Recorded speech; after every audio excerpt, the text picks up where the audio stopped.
Baik, bismillahirrahmanirrahim. Assalamualaikum warahmatullahi wabarakatuh. Waalaikumsalam warahmatullahi Waalaikumsalam wabarakatuh. warahmatullahi wabarakatuh. Oke, baik, kau ucapkan terima kasih sebelumnya atas kehadiran kalian di pembelajaran hari ini. Setelah sebelumnya kita mempelajari mapel IPS melalui psikologi, untuk pertemuan kali ini kita menggunakan Zoom meeting. Kita akan mencoba untuk mereview materi-materi pelajaran yang sudah pernah Pak Eko upload sebelumnya, dengan harapan bisa menyegarkan kembali pengetahuan dan ingatan kalian mengenai materi-materi tersebut ya. Baik, untuk kelas 8 mapel IPS kita di semester ini dimulai dengan pembahasan mengenai ASEAN. ASEAN ya. Jadi Indonesia itu suatu negara yang berada di benua Asia, terutama Asia bagian Tenggara. Nah, negara-negara yang terletak di kawasan yang sama membentuk satu komunitas untuk menyatukan cita-cita, tujuan, sehingga bisa mempercepat pembangunan di masing-masing negara. Dan perkumpulan tersebut dinamakan dengan ASEAN. Peko akan bagikan materi ke layar kalian. Disimak dulu sebentar. Peko carikan dulu ya.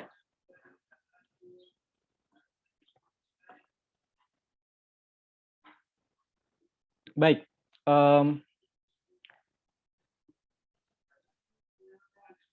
Bisa diperhatikan di layar kalian masing-masing. Terdapat materi pelajaran yang Pak Eko bagikan dalam bentuk PDF ya. Judulnya Karakteristik Negara-negara ASEAN.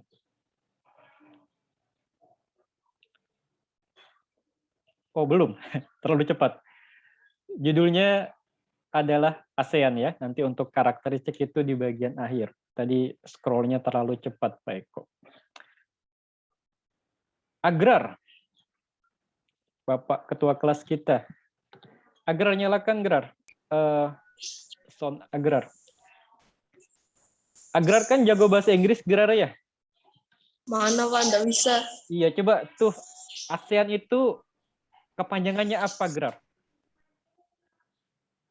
Bacakan dong. Kepanjangan ASEAN tuh dalam bahasa Inggris. Agrar?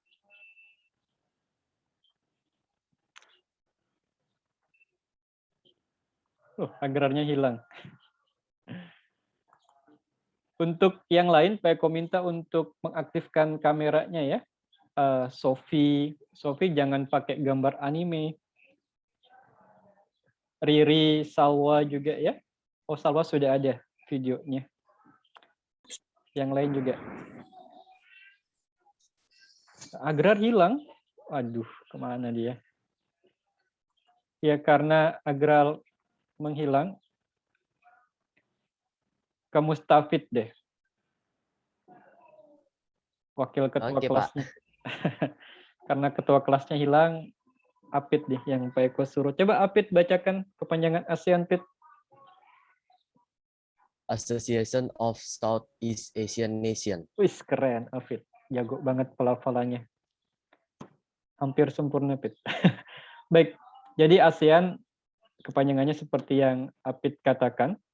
Dia merupakan organisasi yang beranggotakan negara-negara di Asia Tenggara. Berdirinya pada tanggal 8 Agustus 1967 di Bangkok, di Thailand ya. Nah, ASEAN sendiri diprakarsai oleh 5 negara. Pertama, Mohon maaf Pak. ya, pakai Agrar. Selamat datang kembali. Kita lanjutkan pelajarannya Agrar ya.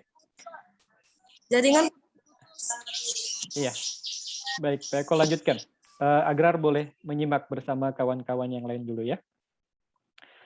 Baik, ASEAN didirikan atas prakarsa 5 negara, ya. Masing-masing negara diwakili oleh tokohnya. Untuk Indonesia diwakili oleh Adam Malik yang saat itu berstatus sebagai Perdana Menteri kalau tidak salah. Kemudian ada Malaysia diwakili oleh Tun Abdul Razak, Malaysia oleh Narcisco Ramos. Kemudian Singapura oleh S. Rajaratnam dan Thailand oleh Tanat Homan.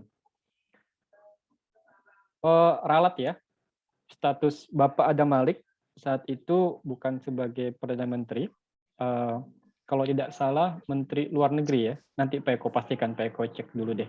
Pak Eko agak lupa untuk status beliau ketika mewakili negara kita dalam proses pembentukan negara-negara ASEAN. Baik, kemudian kelima tokoh ini yang mewakili negaranya sepakat untuk membentuk perkumpulan di kawasan Asia Tenggara yang kemudian diberi nama sebagai ASEAN. Negara-negara yang tergabung dalam keanggotaan ASEAN sejauh ini ada 10 negara. Seperti bisa kalian simak di peta yang ada di layar kalian masing-masing. Ada Laos, ada Myanmar, ada Thailand, Vietnam, Kamboja, Malaysia, Singapura, Indonesia, Brunei, dan Filipina.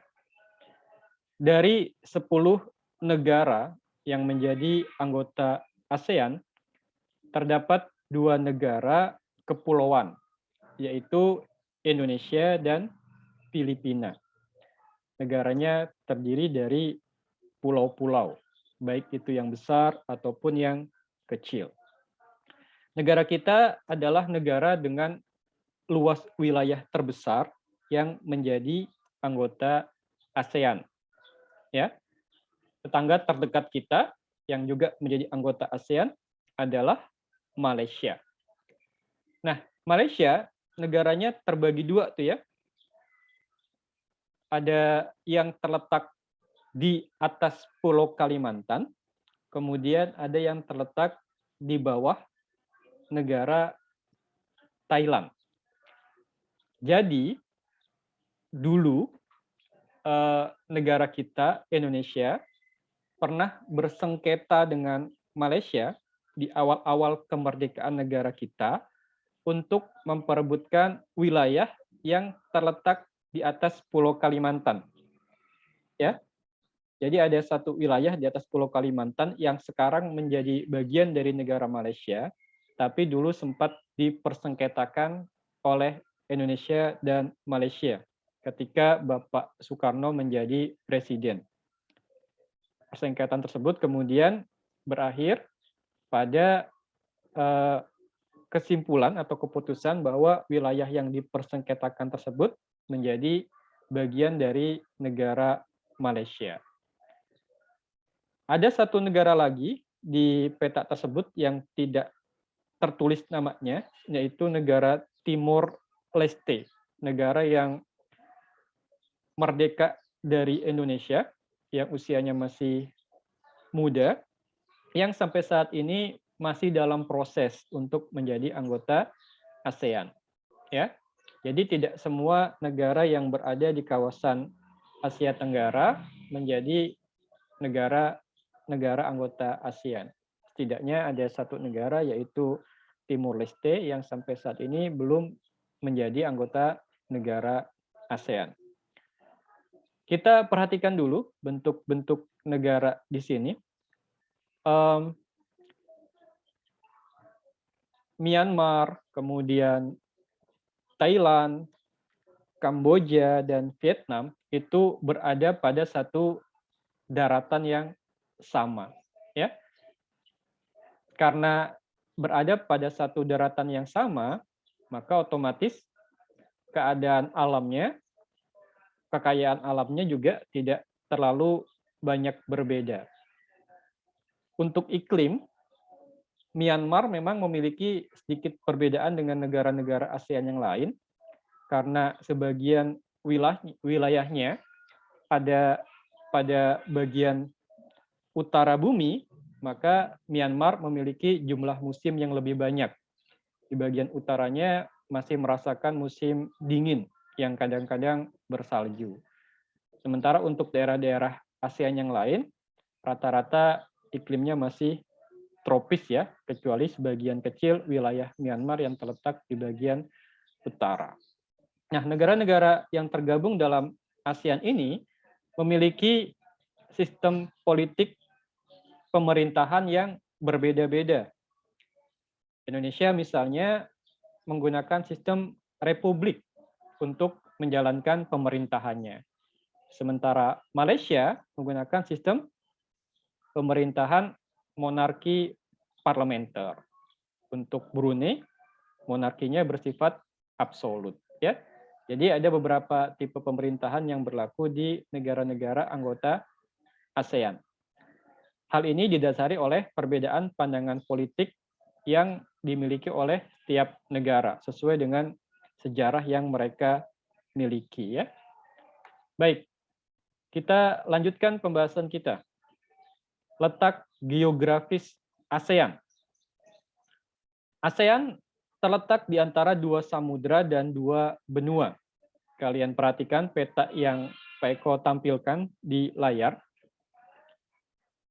ASEAN terletak di antara 2 benua, yaitu benua Asia dan benua Australia. Jadi di bagian utara ASEAN itu terdapat negara-negara seperti Cina, Jepang, Korea, dan India. Jadi negara-negara yang berbatasan dekat dengan negara-negara ASEAN di bagian utara, bagian atas, adalah negara-negara besar ya. India dan Cina itu kan negara besar, negara dengan populasi besar ya. Kemudian ada Cina dan Korea sebagai negara-negara yang memiliki teknologi maju. Jadi secara geografis negara kita bertetangga dengan negara-negara yang punya potensi besar. Hal ini tentunya memberikan keuntungan sekaligus tantangan. Apakah dengan posisi tersebut ASEAN bisa memanfaatkannya untuk kepentingan mereka atau malah menjadi sasaran bagi kepentingan negara-negara besar yang menjadi tetangga mereka di bagian utara ya. Kita tahu bahwa Cina adalah negara dengan populasi terbesar dan saat ini menjadi negara dengan pertumbuhan ekonomi paling kuat ya di kawasan Asia. Apalagi kalau kita lihat ada Jepang di situ, ada Korea. Nah, pasti keadaan negara-negara besar di sekitar negara ASEAN mempengaruhi kehidupan politik, sosial, budaya bagi negara-negara anggota ASEAN sendiri. Contohnya nih, beberapa foto profil kalian kan menggunakan apa ya, artis atau anggota-anggota K-pop asal Korea.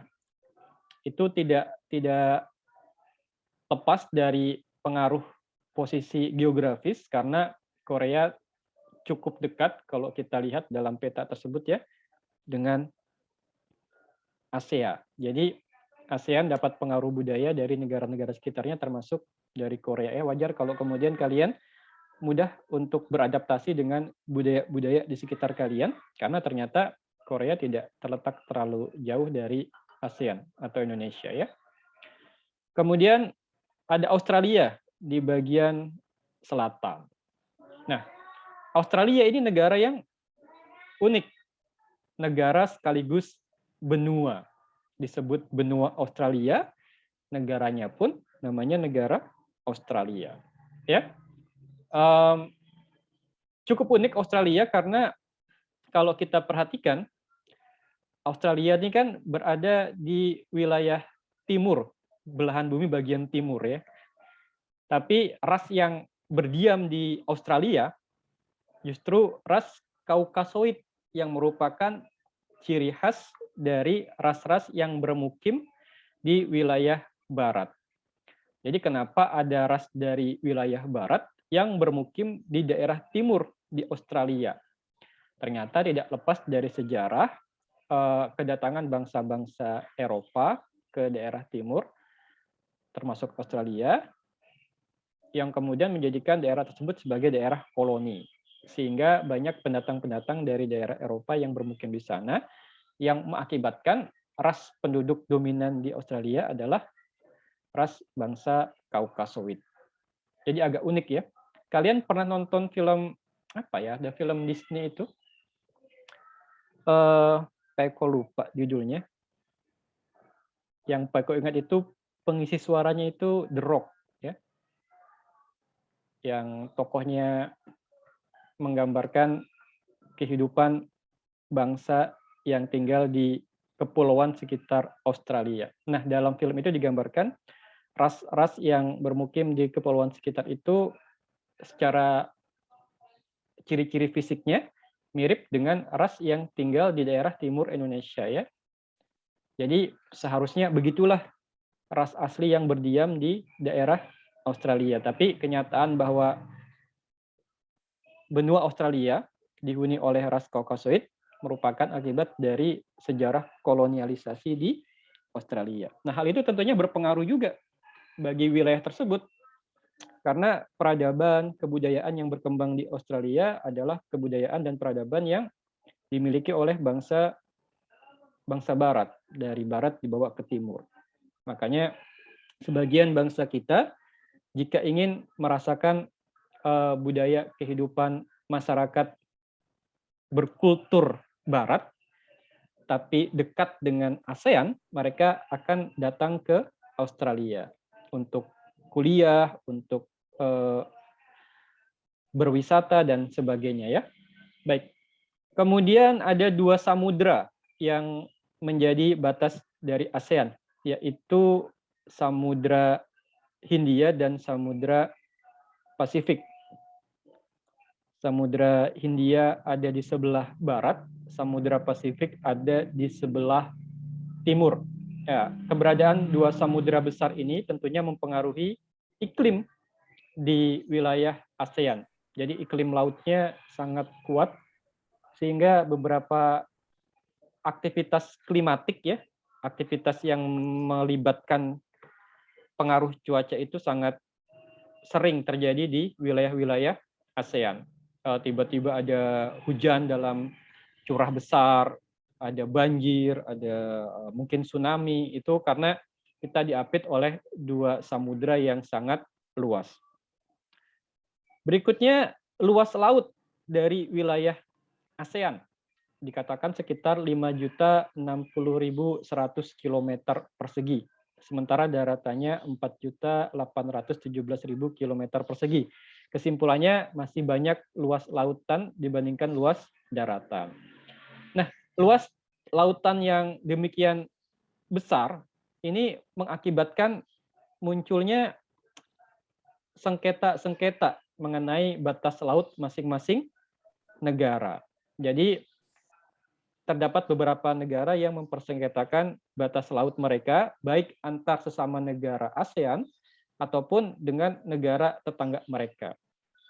Terutama Cina ya, karena negara Cina saat ini masih bersengketa dengan beberapa negara di kawasan ASEAN mengenai batas laut mereka. Termasuk Indonesia juga. Dulu ada namanya Laut Cina Selatan, ya, yang oleh Bapak Jokowi diganti namanya sebagai Laut Natuna Selatan, kalau Peko nggak salah ingat ya. Jadi Pak Jokowi, pemerintahan beliau melakukan klaim terhadap wilayah teritorial Laut Indonesia dengan menamakan daerah laut tersebut sebagai Laut Natuna, bukan lagi Laut Cina Selatan. Jadi batasnya jelas, laut ini milik kita, bukan milik negara lain. Dan sengketa-sengketa semacam itu juga terjadi di negara-negara yang lain, baik daerah lautnya maupun daerah daratannya. Ya, jadi itu kurang lebih keadaan geografis ASEAN. Kemudian ciri-ciri bentuk negara di kawasan ASEAN. Baik, ada 4 macam bentuk di kawasan ASEAN, bentuk negaranya ya. Yang pertama compact. Compact itu bentuknya seperti lingkaran.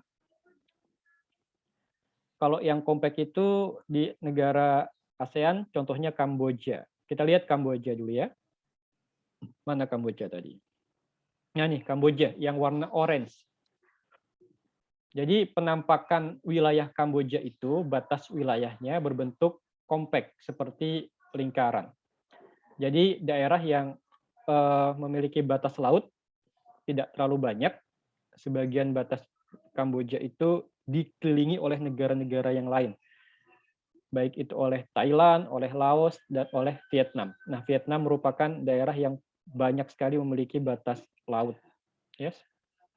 Baik. Jadi Kamboja itu bentuk negaranya compact, lingkaran, hampir mirip lingkaran, tidak benar-benar lingkaran. Ini yang warna orange ya, bisa kalian lihat di gambar tersebut. Kemudian yang kedua bentuknya fragmented, ya, kepulauan yang terpisah-pisah. Nah, tadi Peko katakan yang bentuknya fragmented itu seperti Indonesia dan Filipina juga termasuk fragmented, ya. Jadi bentuknya kepulauan. Kita lihat yang bentuknya kepulauan mana tadi ya? Kembali ke gambar yang awal tadi. Jadi negara kita fragmented, kepulauan ada 40 besar. 4 atau 5? 5 ya. Ada Sumatera, ada Kalimantan, Jawa, Sulawesi, dan Pulau Papua. Filipina juga seperti itu, bentuknya negara kepulauan. Terdiri dari beberapa pulau yang digabungkan menjadi satu negara. Kemudian yang ketiga bentuk negaranya elongated, negara yang berbentuk memanjang. Contohnya kalau yang bentuknya memanjang, Vietnam.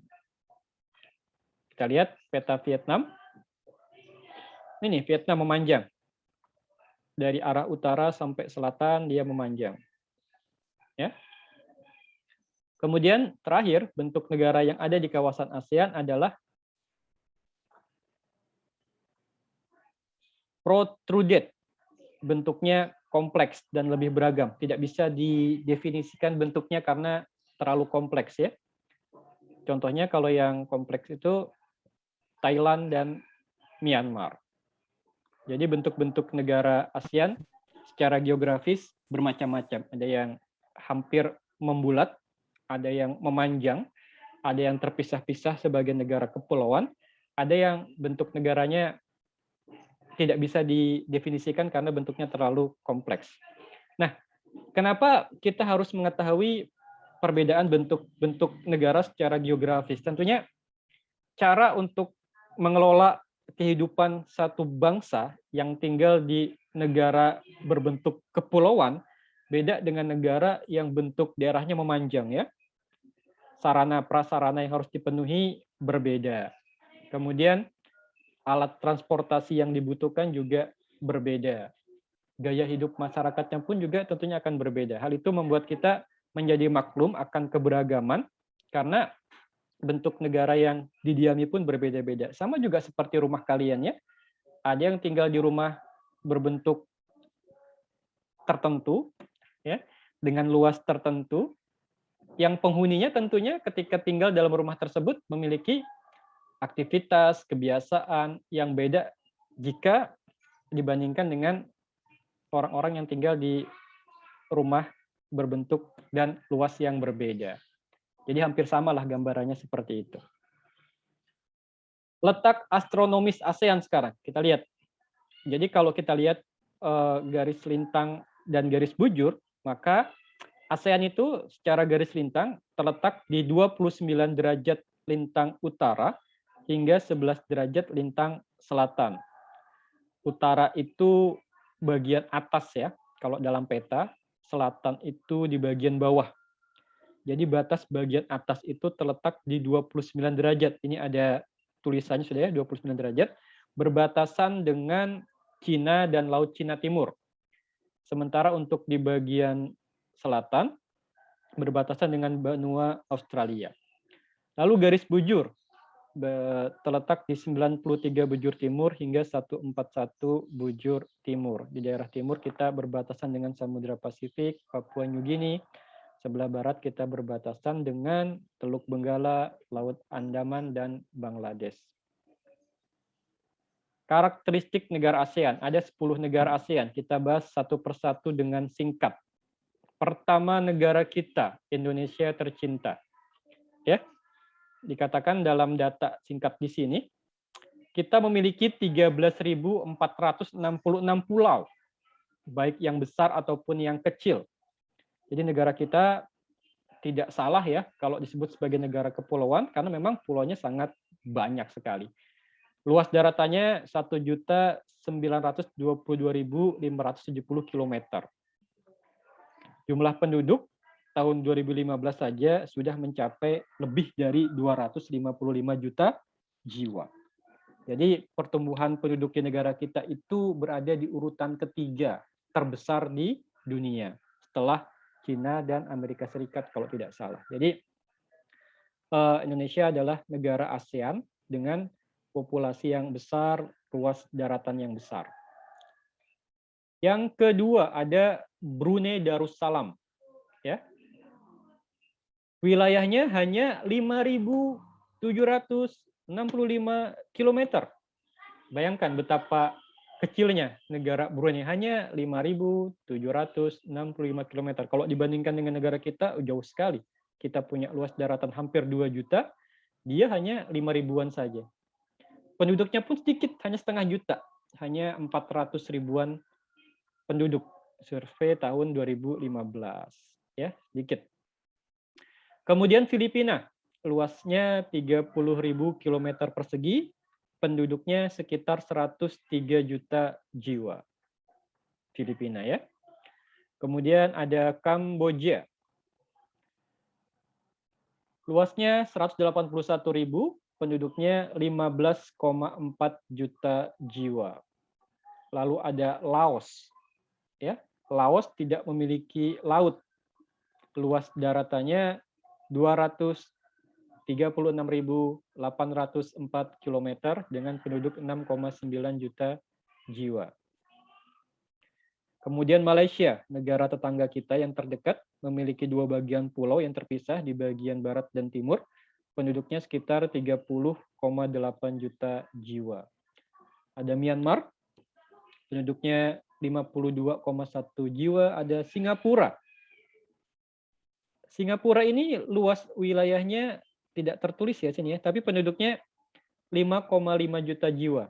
Banyak juga, lebih banyak dibandingkan Brunei. Tadi Brunei hanya 0,4 juta jiwa saja, sekitar 500 ribuan. Lalu ada Thailand dan terakhir Vietnam ya. Itu merupakan 10 negara yang menjadi negara anggota ASEAN ya. Jadi ke-10 negara ini masing-masing memiliki karakter yang berbeda. Sempat Pak Eko tanyakan di psikologi, andai kata Indonesia itu ingin maju, harus kerja sama dengan negara yang mana ya? Jawaban kalian beragam dan Pak Eko sangat kagum oleh beberapa jawaban kalian yang bisa menganalisa dengan baik perbedaan kualitas antara satu negara dengan negara yang lain. Ada yang mengatakan bahwa kita harus bekerja sama dengan negara Myanmar karena antara kita dengan Myanmar memiliki perbedaan sumber daya alam.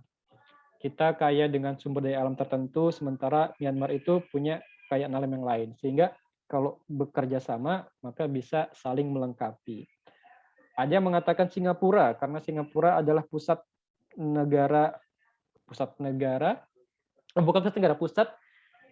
perdagangan di negara-negara Asia Tenggara. Sehingga jika Indonesia bekerja sama dengan Singapura, maka kita bisa belajar dari Singapura tentang bagaimana cara mengembangkan perdagangannya.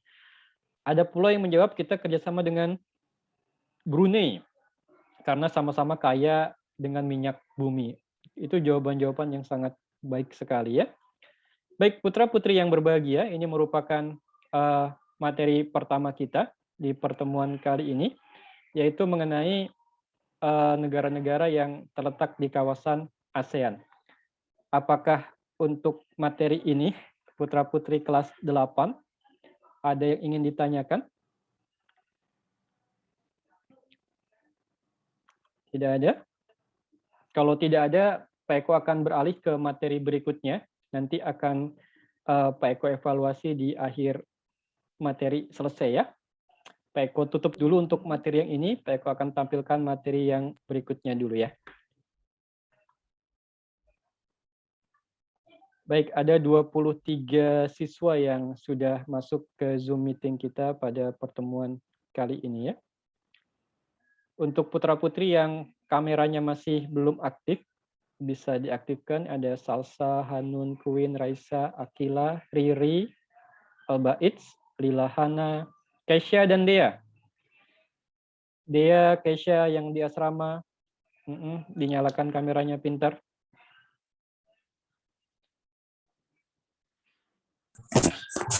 Ya, kameranya saja, tidak usah speakernya ya. Baik, Pak Eko tunggu dulu sebentar agar semuanya bisa nyalakan kameranya, biar bisa Pak Eko lihat wajah-wajahnya. Salsa sudah. Hanun, kameranya pintar. Halo Hanun. Atau kameranya sedang mengalami gangguan. Albaitz juga. Nah, Hanun baru bangun tidur kayaknya. Ada Hanun, Raisya, Queen, Albaitz. Ada nggak Albaitz ya? Alba. Baik, Pak Eko akan tampilkan materi berikutnya.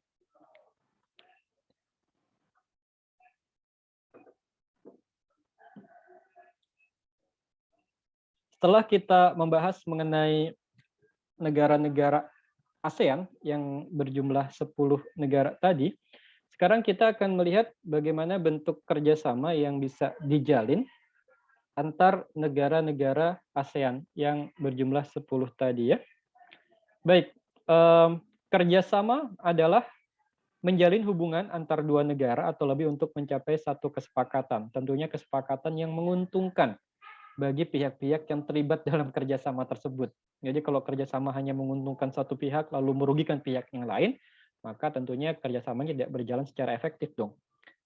Jadi dikatakan kerjasama jika hubungan antara negara-negara tersebut bisa memberikan kesepakatan yang menguntungkan bagi negara-negara yang terlibat di dalamnya. Nah, apa sih yang membuat negara-negara ASEAN itu bekerja sama? Apa faktor pendorongnya?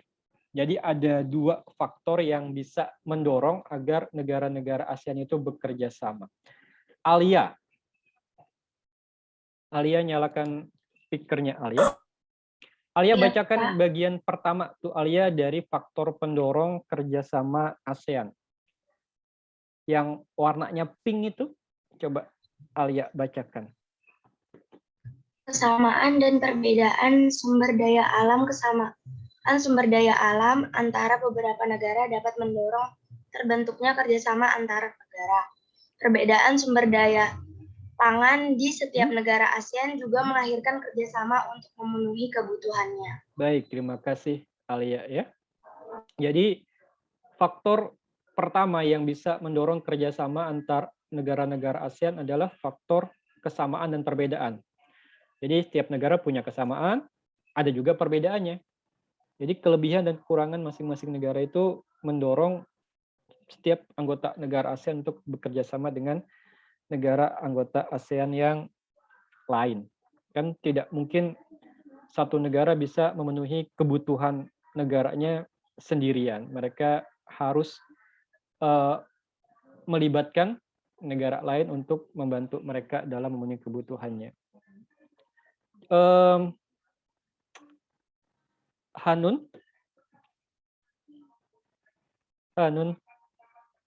bisa dengar? Ya, Hanun. Tadi kan dikatakan oleh Alia kalau salah satu faktor pendorong itu adalah kesamaan dan perbedaan sumber daya alam. Ini artinya setiap negara itu punya keunggulan dan kelebihan. Kalau Hanun analisa negara kita ini ya Indonesia itu, kelebihannya apa sih? Sumber daya alam. Sumber daya alam. Contohnya Hanun yang lebih detail. Sumber daya alam apa itu? Alam itu kan banyak tuh.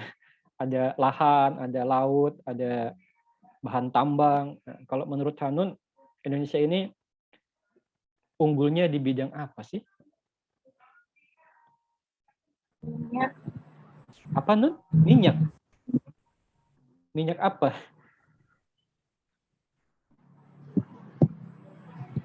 Minyak kayu putih ya. Kayu putih.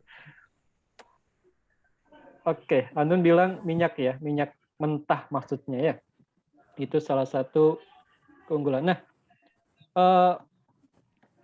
agrar.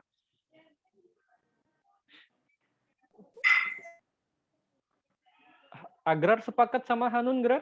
Kalau Indonesia itu salah satu keunggulan yang dimiliki adalah sumber daya alam minyak mentahnya. Ya. Iya. Nah, kalau menurut agrar, negara yang memiliki kesamaan dengan negara kita dalam hal kekayaan sumber daya alam minyak mentah tadi apa, Grar? Negara yang mana? Brunei, Pak. Brunei. Baik, agrar. Kemudian Maira.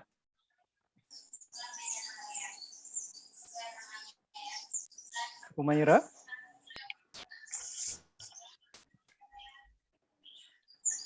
Jadi Hanun dengan agrar tadi kan menyimpulkan bahwa salah satu kekayaan yang bisa diunggulkan dari negara kita adalah minyak mentahnya. Hal serupa juga dimiliki oleh Brunei Darussalam. Artinya antara kita dengan Brunei punya kesamaan dalam hal kemampuan memproduksi sumber daya alam berupa minyak mentah. Kalau sudah memiliki kesamaan, kira-kira bentuk kerjasama apa yang bisa dilakukan antara Indonesia dengan Brunei Darussalam? Kan sudah sama tuh kekayaan alam yang dimiliki. Bentuk kerjasamanya seperti apa antar dua negara dengan sumber daya alam yang sama?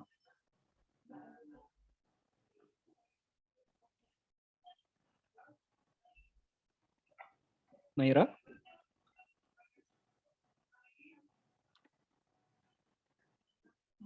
Ini udah sama-sama punya sumber daya alam minyak mentah nih. Kalau mereka harus menjalin kerjasama itu bentuknya apa? Kan udah sama. Sama-sama punya minyak mentah. Kerjasama model apa yang bisa terjadi antara dua negara dengan kesamaan sumber daya alam?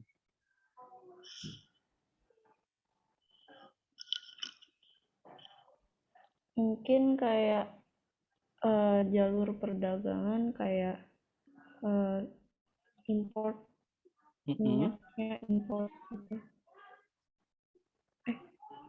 Impor atau ekspor? Ekspor. Ekspor, ya baik. Terima kasih Maira ya. Jadi sudah sama-sama punya sumber daya alam serupa. Maka Brunei dan Indonesia bisa kerjasama untuk menentukan pasar mereka. Kita jual minyak kita kemana ya gitu ya. Ngobrol mereka, Brunei sama Indonesia, yuk cari pasar sama-sama untuk menjual minyak bumi kita. Betul sekali Maira. Atau misalnya mereka berdiskusi atau kerjasama dalam hal peningkatan teknologi produksinya. Kira-kira bagaimana cara paling baik, paling aman untuk menghasilkan minyak mentah. Jadi kesamaan juga bisa membuat kita bekerja sama. Apalagi perbedaan. Ya, kalau berbeda kan gampang. Misalnya negara A unggul dalam satu hasil produksi, kita unggul di hasil produksi yang lain, maka bisa saling bertukar hasil produksi tersebut. Baik, selanjutnya Akilah. Akilah Asmiansah. Ya, Ya. Apa kabar Akilah? baik. Baik, bagus. Akilah, tolong bacakan faktor pendorong kedua itu yang Pak Eko beri warna hijau. Kesamaan. Yang Ya. kesamaan ya, Pak? Iya, betul. Kesamaan dan? Kesamaan dan perbedaan wilayah. Ya. Lanjut.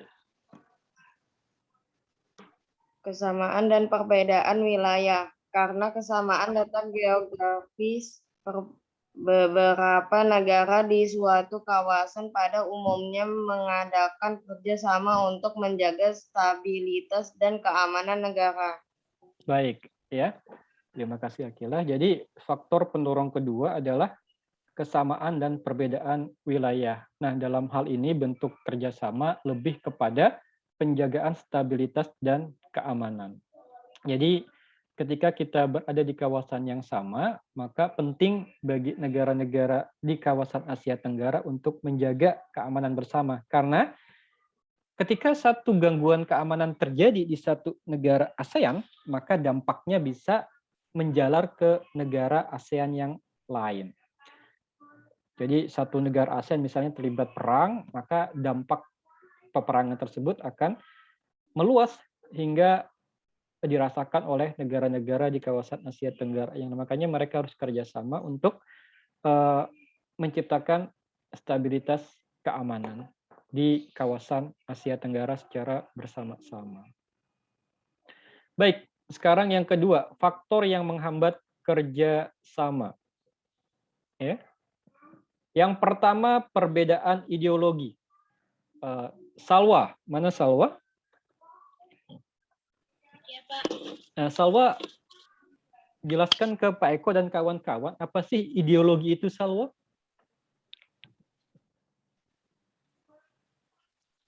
Salwa kan pernah dengar ideologi Pancasila, ideologi apa lagi ya? Ideologi komunis, ideologi kapitalisme. Banyak istilah ideologi. Apa itu ideologi menurut Salwa ya?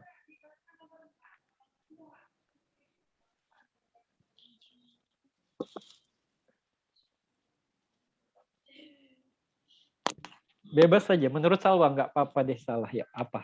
Kira-kira kalau Salwa dengar kata ideologi itu yang terpikirkan oleh Salwa apa ya?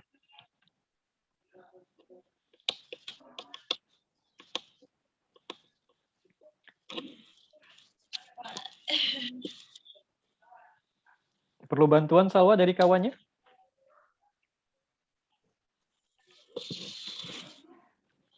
Mau dibantu siapa?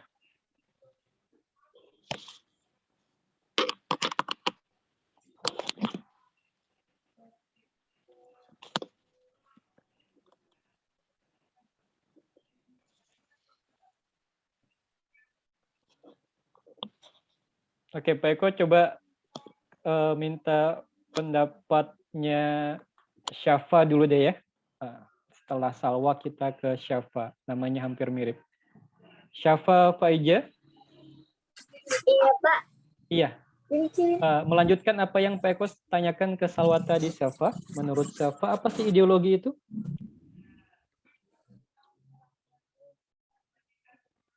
Apa tadi nggak kedengaran? Apa itu ideologi? Kalau Syafa lihat kan di layar yang Pak Eko bagi, itu salah satu faktor penghambat adalah perbedaan ideologi kan. Nah, apa sih ideologi itu, Syafa?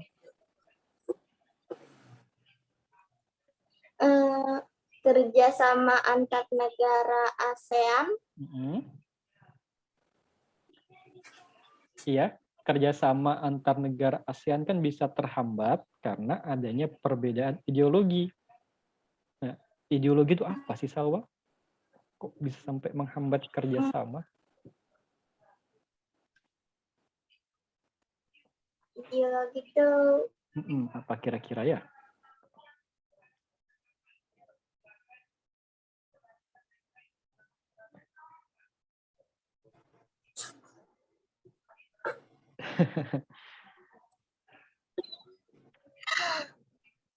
Oke, Salwa? Salwa lagi, Syafa?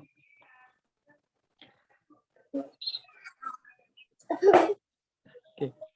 Bisa angkat tangannya bagi yang ingin menyampaikan pendapat. Putra atau putri, disilahkan. Nggak ada. Jadi ideologi itu adalah pandangan hidup ya yang diterima oleh hampir seluruh warga negara atau bangsa dari negara yang bersangkutan, hingga kemudian menjadi pandangan hidup negara, menjadi dasar dari negara tersebut. Negara kita misalnya ideologinya Pancasila, tapi negara lain kan tidak menjalankan negaranya atau menjalankan kehidupan berbangsanya dengan Pancasila. Mereka punya ajaran-ajaran yang berbeda. Nah, terkadang perbedaan pandangan hidup antara satu negara dengan negara yang lain itu menghambat proses kerjasama dari negara-negara itu. Karena nggak sama, mereka nggak bisa untuk bekerja sama. Jadi ada hambatan di bidang ideologi. Yang kedua, konflik dan peperangan. Ya, konflik ya, seperti yang aku katakan tadi, Indonesia sempat berkonflik dengan Malaysia di masa ketika Bapak Soekarno menjadi Presiden Republik Indonesia, dan konflik itu masih mempengaruhi interaksi antara negara-negara tersebut. Lalu yang ketiga, kebijakan protektif. Kebijakan protektif adalah kebijakan yang dikeluarkan suatu negara untuk melindungi industri dalam negerinya ya. Biasanya hal ini dilakukan ketika ada komoditas atau produk-produk dari luar negeri yang masuk ke pasar dalam negeri, yang hal itu mengancam produksi dalam negeri kita. Misalnya, Indonesia kan sudah mampu memproduksi beras secara besar-besaran. Jumlah beras di negara kita udah cukup. Tidak perlu lagi mendatangkan beras dari luar negeri, nggak perlu impor beras. Tapi ada negara Asia Tenggara yang tetap ingin menjual berasnya ke Indonesia. Misal saja Thailand. Thailand juga mampu memproduksi beras dalam jumlah besar. Lalu ingin menjual hasil panennya ke Indonesia. Karena negara kita sudah juga memiliki stok beras, maka kita mengeluarkan kebijakan protektif. Nggak perlu lagi untuk membuka pintu impor bagi beras-beras luar negeri karena kebutuhan dalam negeri sudah dicukupi oleh hasil panen petani kita sendiri. Jadi kita dengan itu sudah memproteksi pasar beras dalam negeri. Nah, seperti itu kurang lebih contoh kebijakan protektif. Artinya Thailand walaupun punya banyak beras, nggak bisa jual ke negara kita karena negara kita sudah menciptakan kebijakan yang protektif. Yang keempat adalah perbedaan kepentingan. Jadi ada negara-negara yang punya kepentingan berbeda. Yang satu ingin menciptakan perdamaian, yang satu malah ingin menciptakan konflik. Jadi kalau kepentingannya beda, ya jelas nggak akan bisa bekerja sama. Baik, kita lanjutkan kalau begitu. Bentuk kerjasama antar negara-negara ASEAN.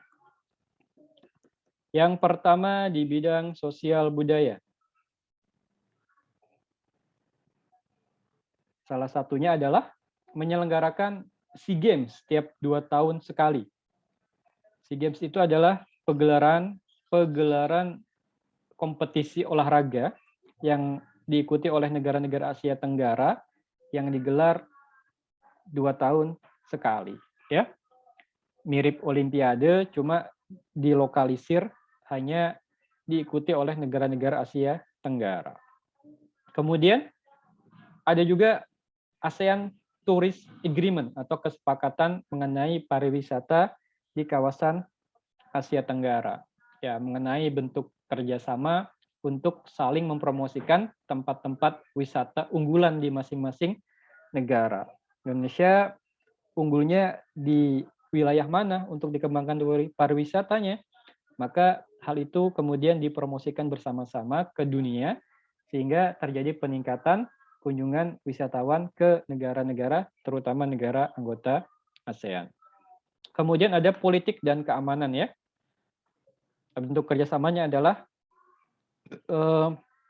dalam hal terjadinya kejahatan lintas negara, maka ASEAN sudah memiliki kesepakatan untuk melakukan upaya-upaya bersama untuk menangani kejahatan tersebut. Misalnya ketika satu penjahat tertangkap atau lari ke negara yang masih anggota ASEAN, maka tidak boleh mendapatkan perlindungan. Ya, misalnya ada buronan dari negara anggota ASEAN ke negara kita dan diketahui, maka kita nggak boleh berikan perlindungan, maka harus bekerja sama untuk menyelesaikan proses hukum yang harus dilalui oleh penjahat tersebut ya. Kemudian juga ada kerjasama di bidang penanganan teroris. Apapun bentuk aksi terornya, maka negara-negara Asia Tenggara bersepakat untuk saling bekerja sama untuk baik itu menanggulangi aksi terorismenya ataupun melakukan tindakan-tindakan untuk mencegah ajaran-ajaran teror berkembang di kawasan Asia Tenggara. Kemudian di bidang pendidikan ada Council of Teacher Convention atau konsil itu apa ya? Kayak majelis para guru di kawasan Asia Tenggara. Jadi beberapa periode sekali guru-guru terbaik yang mewakili masing-masing negara itu membentuk perkumpulan untuk membahas bagaimana perkembangan dan strategi untuk memajukan pendidikan terutama di kawasan Asia Tenggara. Baik, untuk masalah pendidikan ya, negara kita sedikit tertinggal ternyata dari negara-negara anggota Asia Tenggara yang lain, karena ternyata setiap setahun sekali itu ada penilaian oleh satu lembaga dunia untuk mengukur tingkat pencapaian hasil belajar siswa-siswa di negara di seluruh dunia, termasuk di Asia Tenggara. Nah, ternyata setelah dipublikasi, hasilnya cukup menyedihkan karena negara kita ternyata berada di beberapa poin di bawah negara Asia Tenggara terdekat kita, di bawah Thailand, kita masih di bawah, apalagi di bawah Malaysia ya. Jadi itu merupakan satu hasil dari kerjasama yang dibangun oleh negara Asia Tenggara di bidang pendidikan untuk membuat semua anggota negara ASEAN itu pendidikannya bisa maju secara bersama-sama. Baik, berikutnya. Pengaruh kerjasama. Jadi pengaruh kerjasama yang tadi dilakukan dapat dirasakan di berbagai bidang.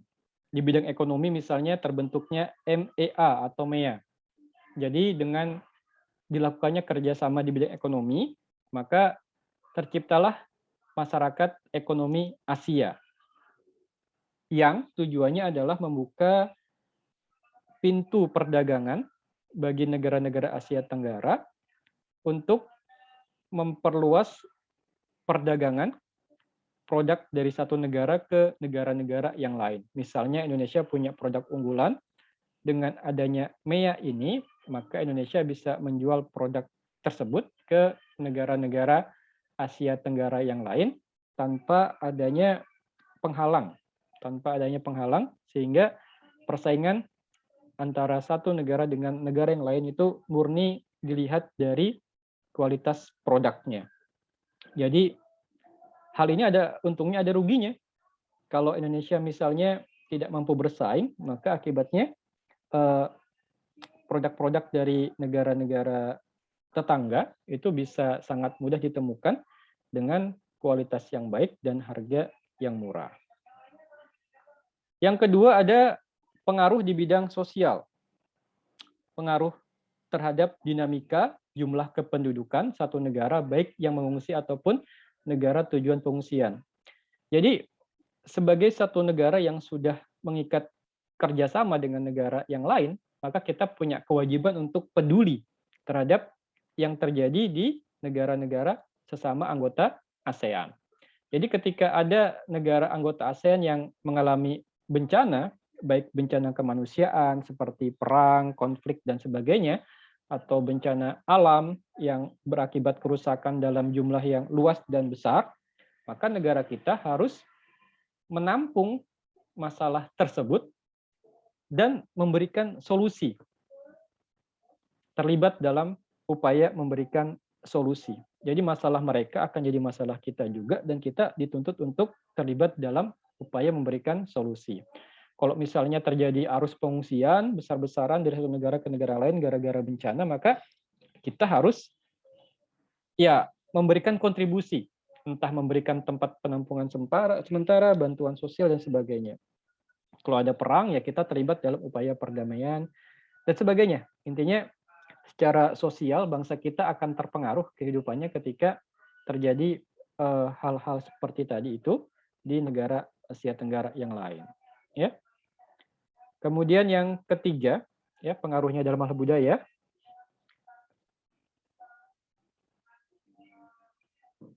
Adanya perkembangan industri musik, penggabungan budaya satu negara dengan budaya yang lain yang menciptakan industri musik dengan karakter tertentu ya.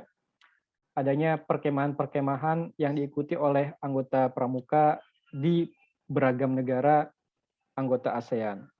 Adanya festival-festival budaya yang tujuannya adalah mengenalkan satu budaya dengan budaya yang lain. Supaya kita tidak terkejut dan tidak merasa asing dengan kehadiran budaya dari anggota negara ASEAN yang satu ketika kita berinteraksi dengan mereka kelak. Ya, kita menjadi terbiasa. Jadi itu 3 dulu yang bisa Pak Eko sampaikan untuk pengaruh kerjasama di kawasan Asia Tenggara. Baik, putra-putri yang berbahagia, 2 materi sudah Pak Eko sampaikan. Yang pertama mengenai negara-negara anggota ASEAN, baik itu nama negaranya, karakter-karakter umum, bentuk negaranya, ya, letak astronomis dan geografisnya, dan juga mengenai beberapa bentuk kerjasama yang terjadi di antara negara-negara Asia Tenggara. Nah, dari yang Pak Eko sampaikan tadi, apakah putra-putri kelas 8 ada yang ingin ditanyakan atau disampaikan? Kalau tidak ada, langsung tidak ada. Baik, kalau tidak ada, Pak Eko mau absen dulu ya.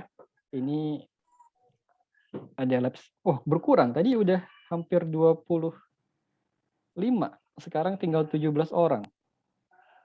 Pak Eko absen dulu ya.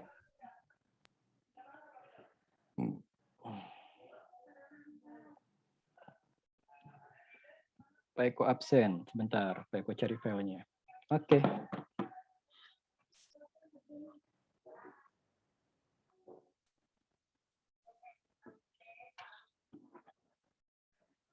Baik, Alana Zeta, ada? Alana tidak ada. Kemudian Alia Zakia. Alia hadir? Hadir, Pak. Hadir, terima kasih Alia. Kemudian Agrar. Hadir, Pak. Hadir. Karisa Junika. Caca. Tidak ada. Kemudian Dea Arlita. Tadi Dea ada sama Keisha. Dea tidak ada ya. Kemudian Dimas Aji juga tidak ada. Hanun ada. Hadir, Pak. Ya, Hanun. Humaira. Hadir, Pak. Iriana. Ada. Hadir, Pak. Makasih Iriana. Keisha. Keisha tidak ada. Lilahana. Tidak ada. Albaitz. Pak. Albaitz ada. Akilah. Hadir, Pak. Ya. Fayat. Tidak ada. Rifki Fahriza. Hadir, Pak. Hadir. Mustafid. Hadir, Pak. Mustafid. Nadir. Hadir, Pak. Ya, Nadir. Nadine Ashifa. Nadine. Kemudian Queen. Hadir, Pak. Queen hadir. Berikutnya Raisya. Raisya Syahda. Tidak ada. Riko. Tidak ada juga. Rizky Citra. Rizky.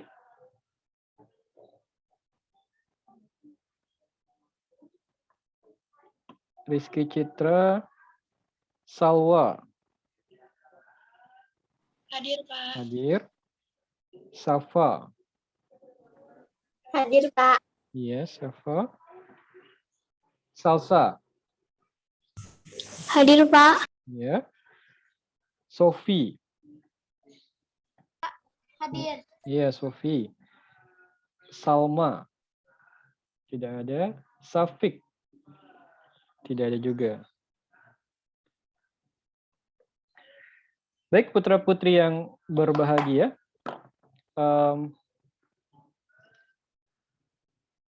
Untuk penutup, kembali Pak Eko berikan kesempatan jika ada yang ingin disampaikan atau ditanyakan.